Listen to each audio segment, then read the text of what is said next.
Vous écoutez Neuilly Podcast.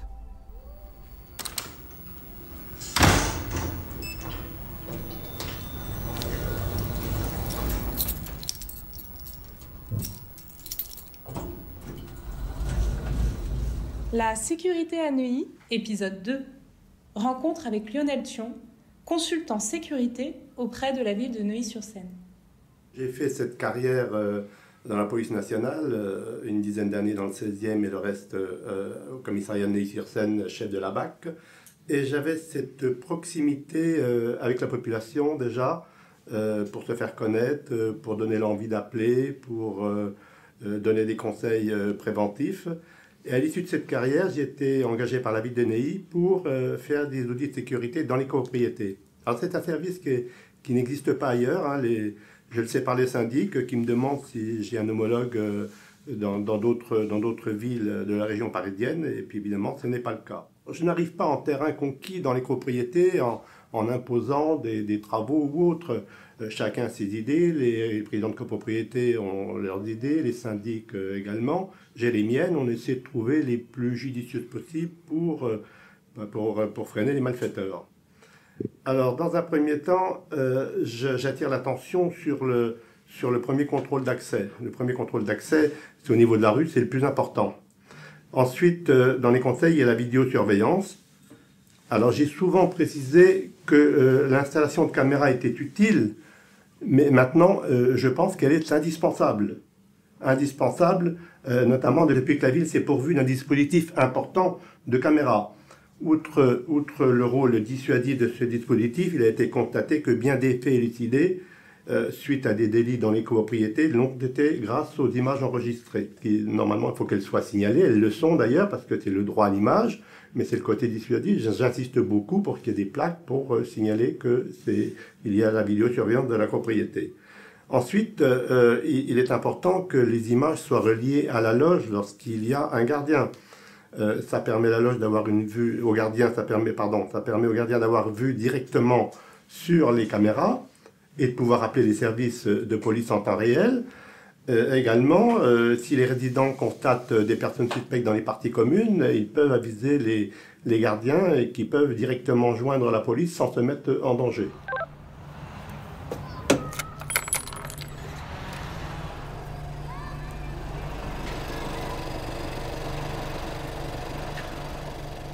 Le maillon faible de la chaîne sécurité à la copropriété, c'est souvent les parkings. Le parking, c'est déjà un lieu anxiogène. L'objectif est d'éviter toute possibilité d'intrusion derrière un résident qui pénètre dans les lieux. Ça se passe toujours comme ça. Il est important de sécuriser les parkings pour se protéger des agressions dans le parking, des vols de voitures, mais aussi à partir du parking, il est possible d'aller dans toute la copropriété, dans toutes les parties communes. Je préconise toujours la lumière par détecteur de mouvement. C'est plus sécurisant pour le cheminement des résidents. Et ainsi, un malfaiteur ne peut pas rester dissimulé, notamment sur un palier. S'il est sur le palier, la lumière s'allume. Donc, c'est très très important d'ailleurs, je le propose dans chacun de mes audits, d'installer la lumière par détecteur de mouvement partout, dans toutes les parties communes. Je préconise également, pour ceux qui ont des jardins privatifs, la lumière par détecteur de mouvement ainsi que les balcons. Les jardins sont très très agréables à Neuilly, mais ça facilite l'accès des cambriolages et la plupart du temps, très souvent, les malfaiteurs pénètrent dans les appartements par escalade, quel que soit l'étage, à travers les jardins, à l'abri des regards.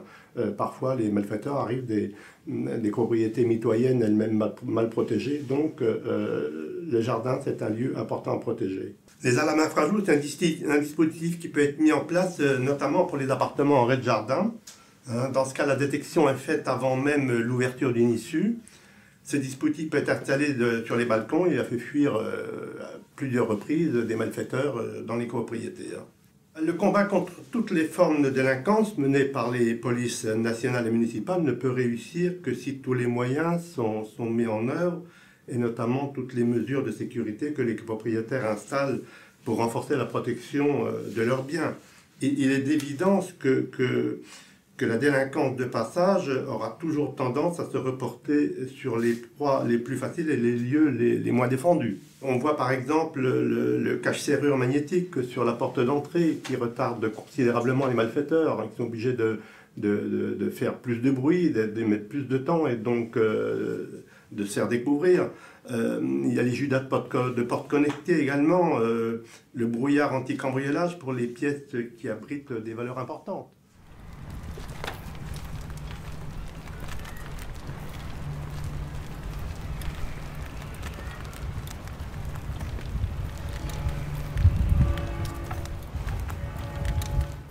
Je précise lors des audits qu'un rapport détaillé est établi à l'encontre pour la copropriété sur les mesures qui sont préconisées. Mais la sécurité est l'affaire de tous.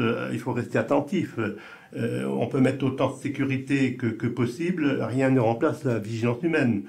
C'est pour cette raison que je propose d'intervenir lors des assemblées générales de copropriété pour une information de prévention, plus précisément sur l'attitude à observer en cas d'agression, mais aussi sur le comportement des cambrioleurs et des voleurs parus dont les victimes sont le plus souvent des personnes âgées plus vulnérables face à ces délits. C'est aussi l'occasion de rappeler aux résidents qu'ils doivent faire preuve de vigilance et discipline au niveau des interphones, surtout les codes d'entrée qui sont trop souvent communiqués aux livreurs. Il y a un va-et-vient incessant dans les copropriétés avec les livraisons, donc il faut faire preuve de prudence. Ces interventions en assemblée ont été particulièrement appréciées par les résidents et par les syndics de copropriété, mais elles ne peuvent être que de courte durée, une vingtaine de minutes. Et il y a bien sûr tous les autres sujets liés à la délinquance. Ne pas pouvoir les aborder, c'était un peu frustrant. C'est pourquoi j'ai proposé à la mairie d'effectuer des conférences sur la sécurité pour toute la ville. Et chaque année, une douzaine de conférences sont prodiguées en compagnie d'un responsable de la police municipale. Je fais généralement trois conférences par quartier, par secteur, à des horaires différents, notamment une en soirée pour ceux qui travaillent, car tout le monde est concerné par cette délinquance et pas seulement les personnes âgées. Les sujets abordés, c'est les précautions à prendre, bien sûr, comme je le disais tout à l'heure, mais aussi faire connaître tous les vols par ruse, les vols dits à la fausse qualité, faux employés des eaux, faux policiers. Ce sont des mises en scène théâtrales de la part des malfaiteurs qu'il est très important de connaître. J'ai trop souvent constaté dans ma carrière des personnes qui ont perdu toute leur valeur dont elles tenaient, des bijoux de famille qui ont traversé parfois des générations parce qu'elles ignoraient le mode opératoire de ces voleurs particulièrement chevronnés. Ces délits peuvent entraîner de véritables traumatismes chez des personnes les plus vulnérables. Il est également important de prévenir les résidents contre de redoutables malfaiteurs qui sévissent depuis quelques mois, principalement dans l'ouest d'Île-de-France, en cambriolant les appartements lorsque les propriétaires sont à domicile. On appelle ça le homejacking. Ce sont des faits particulièrement graves et traumatisants car les malfaiteurs sont violents. Ils veulent faire dire à leurs victimes où elles dissimulent leurs biens.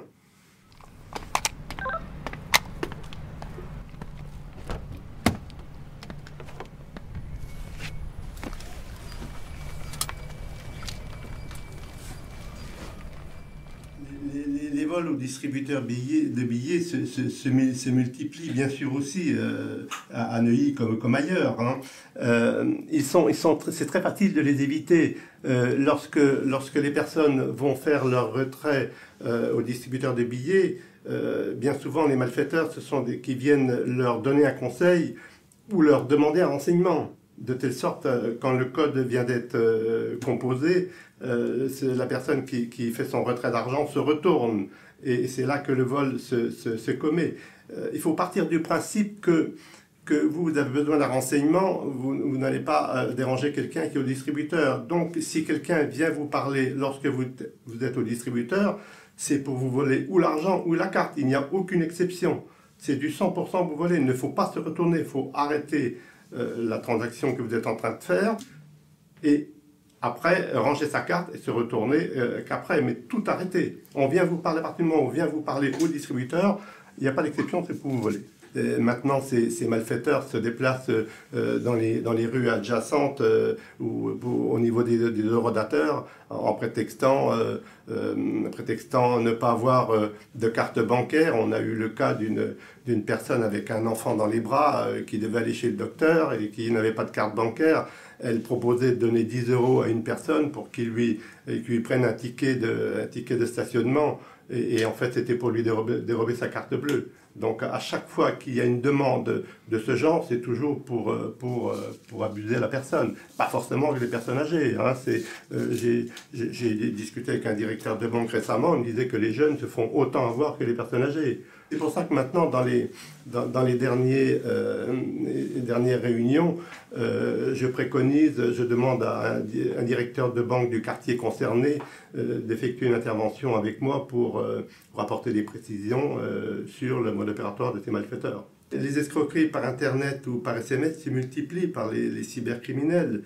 Les auteurs sont de plus en plus pointus, convaincants. Ils utilisent les noms et téléphones des directeurs d'établissements bancaires qu'ils ont préalablement usurpés. Le but est de faire croire qu'ils veulent mettre fin à une arnaque en cours, notamment au sujet d'une transaction suspecte, alors qu'ils tentent en fait de soustraire les coordonnées bancaires. Cet abus de confiance ne concerne pas seulement les personnes âgées. Si vous recevez ce genre d'appel de votre banque, ne donnez aucun renseignement. Il est impératif de le vérifier en vous déplaçant sur place. Et rien ne me fait plus plaisir que lorsque des Neuilliens me contactent ou que je rencontre fortuitement dans les rues de la ville et qui me font part d'une tentative de vol par ruse évitée grâce aux conseils prodigués. Je suis convaincu que la lutte contre la délinquance passe d'abord par la participation de la population. Pour cela, il faut se parler, il faut qu'il y ait ce tissu relationnel, ce climat de confiance. Et il faut donner aux résidents l'envie d'appeler la police en cas de personnes suspectes. Les malfaiteurs ne sont pas forcément suspects en marchant dans la rue, ils peuvent l'être parfois dans les boutiques, dans les magasins ou dans les propriétés. Ces consignes n'ont pas pour but d'inquiéter la population, ce sont des outils de prévention. C'est en restant vigilant, en contribuant à l'effort commun de sécurité, en aidant les services de police dans leur mission de protection des personnes et des biens. C'est ainsi que certains délits pourront être évités et que la ville restera une ville agréable, un havre de paix, si je peux m'exprimer ainsi.